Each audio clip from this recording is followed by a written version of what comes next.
Can you talk about micro achievements versus macro goals? Ooh. You'd mentioned some of those kind of small victories. So yeah, I'd love to hear more about that. Yeah. Um, it kind of depends on the person, but I think it's exciting to have big goals. And in no way do I want anyone to feel like they can't dream big or whatever else. But I like to think of it. So I usually live, or I have lived a long time in Colorado, and we have a whole bunch of 14ers, right? These 14,000 foot mountains. And there's something like, and I love hiking them, but like every time I look up at the top of a 14er or any mountain for that point, it's daunting, right? It's overwhelming. And honestly, if I were to continue to just look at the tip of the mountain, I'm going to fall on my face, right? So either A, I won't even start because it's too big, I'm too overwhelmed, or B, I'm just not looking in the right spot.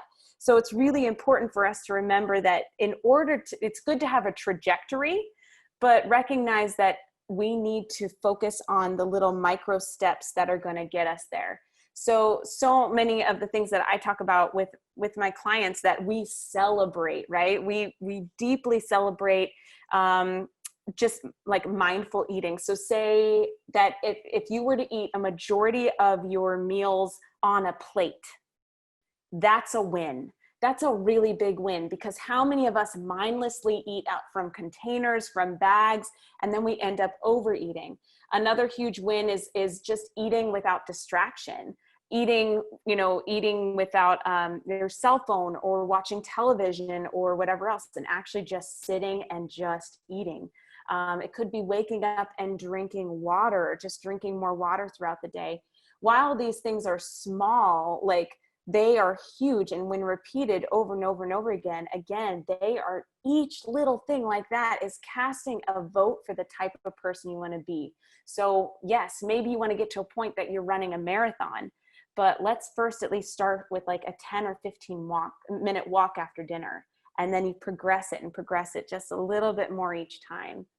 But yeah, I think one of the things that I really loved, again, in Atomic Habits, he talks about the 2-minute rule. And if you have a goal, but you're getting nowhere on it, or if you're not actually practicing it, it may be that it's not simple enough. BJ Fogg, he does, is a Stanford professor. He talks about this as well. And I think has a book called Tiny Habits. And again, like, if it's too big, you won't do it. But if you have something that's less than 2 minutes, like if you can just meditate for 2 minutes, or if you can maybe, like BJ Fogg talks about doing a push-up every time, he doing like 5 push-ups after he went to the bathroom, or if you can just floss one tooth, if you can make it so that the accomplishment is so, it's just so easy. Like, of course I can do that. Like, it's so easy that there's no way you're not going to do it. And then once you get into the habit of doing it, that small thing, then you can start progressing it from there. But it's really about scaling it back to a place that you'll actually do it.